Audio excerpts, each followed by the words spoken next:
Welcome to the American News Network. This is your host, Frankie Zaza, looking at what today has on the agenda for February 26th. Thursday, February 26th, 2026. It is deadline day for Iran. I don't think that Trump's going to allow this to take place very much longer in terms of this kind of pseudo negotiation that the Iranians are famous for.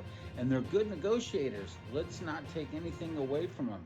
You might ask the question, why is the negotiation handled between a couple of different parties in different places?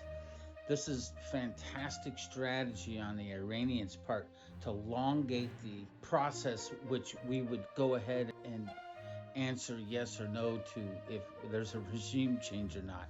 This is a way to extend it out. In fact, it's gone out now for about 45 years. I remember the Carter administration caving into the Ayatollah Khomeini's regime change, as well as the capture of our famous Marines that were held for over 400 days there in Iran. Terrible situation. Weak leadership now coming from Fox News. But first, there's this. The U.S. and Iran holding a third round of nuclear talks in Geneva today, negotiating the future of Tehran's nuclear program as the U.S. builds up its military force in the region. President Trump warning bad things, quote unquote, could happen if Tehran does not agree to a deal, maintaining he prefers a diplomatic solution, something he told me back in Davos and has been saying repeatedly. Iran's foreign minister, meanwhile, says an agreement is, quote, within reach. Meanwhile, NATO shifting air surveillance toward Iran, reflecting growing concerns over a potential U.S.-led military campaign. Joining me now live from Brussels is U.S. Ambassador to NATO, Matthew Whitaker. Ambassador, always a pleasure. Thanks very much for being here. It feels like things are spiking, the tensions rising. Are we going to see strikes on Iran? Well, first of all, President Trump was clear in the State of the Union that he prefers diplomacy, but he has all the options on the table and he holds all the cards. I mean, we've demonstrated in Midnight Hammer that when President Trump draws a red line, that he's willing to enforce that. And he's right, that would be a bad day for Iran if we get to a kinetic solution. But the options are on the table right now to make a diplomatic deal, to agree to never have a nuclear weapon, because we cannot let the number one state sponsor of terrorism and a real menace to the region have capabilities to bring nuclear Armageddon. And so we just have to get this resolved diplomatically. But again, President Trump is in a position of strength right now to negotiate this deal. So here's the opinion of other people as well. What do you think? Leave me a comment below and tell me what you think.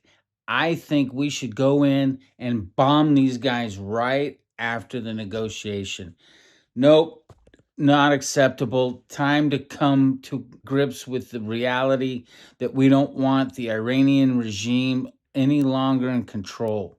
Close it. Game over. How do our NATO allies feel about all of this? Well, we're allies, which means that we support each other. And in this case, you know, all of our allies are willing to support the United States of America and to do what's necessary. Yeah. You know, some more loudly than others. But, you know, right now, this is a United States of America effort, but we have a lot of allies in the region and in Europe here that are willing to support us in whatever it takes. Well, look, I'm worried about, and the viewers are worried about Russia and China. Meanwhile, NATO reportedly falling behind Russia and China in the race to build up icebreakers and other tools critical for the potential war in the Arctic. Interior Secretary Doug Burgum is renewing President Trump's calls to take on Greenland, calling it a strategic vital asset for the U.S. economy and national security. The Secretary, of course, will join me at 8 a.m. Eastern, and he's going to talk more about that this morning. But where are the NATO allies at this point? Is this off the table, or is this still a consideration for the United States to use Greenland as a critical security spot? I know the president has discussed wanting to build part of his Golden Dome on Greenland. Yeah, obviously, Greenland is a critical part of North American security. We have a high-level working group that's negotiating trilaterally with the United States, Denmark, and Greenland to make sure that all of our concerns are worked through.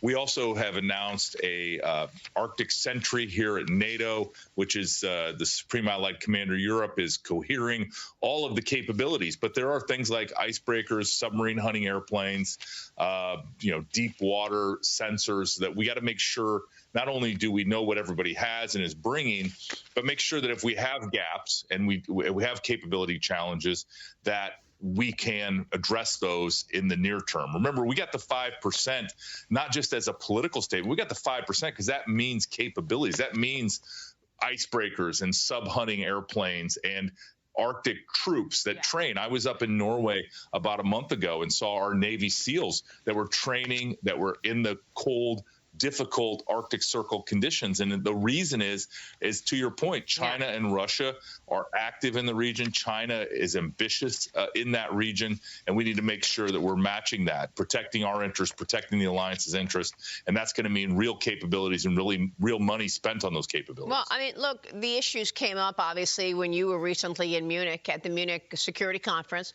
and we all watched you sitting there on stage with near Congresswoman Alexandria Ocasio-Cortez.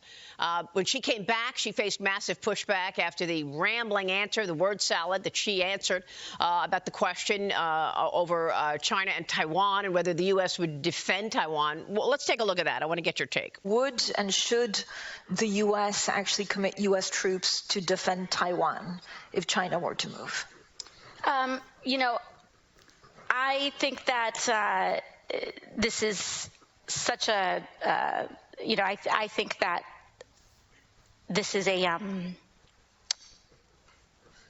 of course a very long-standing policy of the United States, and I think what we are hoping for is that we want to make sure that we never get to that point, and we want to make sure that we are moving in all of our economic research and our global positions to avoid any such confrontation and for that question to even arise. AOC with that word salad blows my mind. This is on the world stage. Chick, hit the road. Don't talk if this is what you're going to say. And represent America. Represent Americans. Holy cow.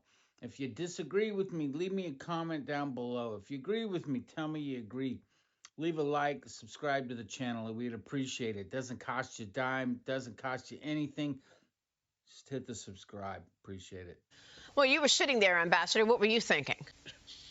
I think there's an obvious answer to that question. First of all, it's about deterrence, defense, and peace through strength. And, President Trump has been executing that policy. He talked about, the first island chain and how our allies in the region need to be strong, like Japan. The 5% that we got accomplished at The Hague here at NATO has now become the world standard of defense spending and capabilities. And Taiwanese, Japanese, Philippines, and other countries in the region are ramping up their spending. The United States, through our Indo-PACOM command, is obviously spending a lot of time on deterrence and denial.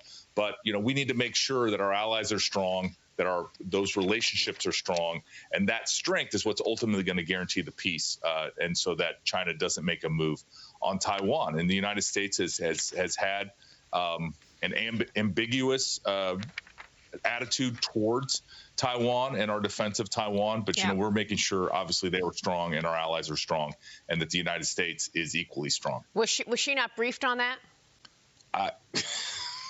I don't know what her preparation was for that, but I think that the United States, through Democrats and Republicans, have been very clear about where that the United States is on that position, and so I don't know if she just couldn't find the right words or if she just wasn't prepared.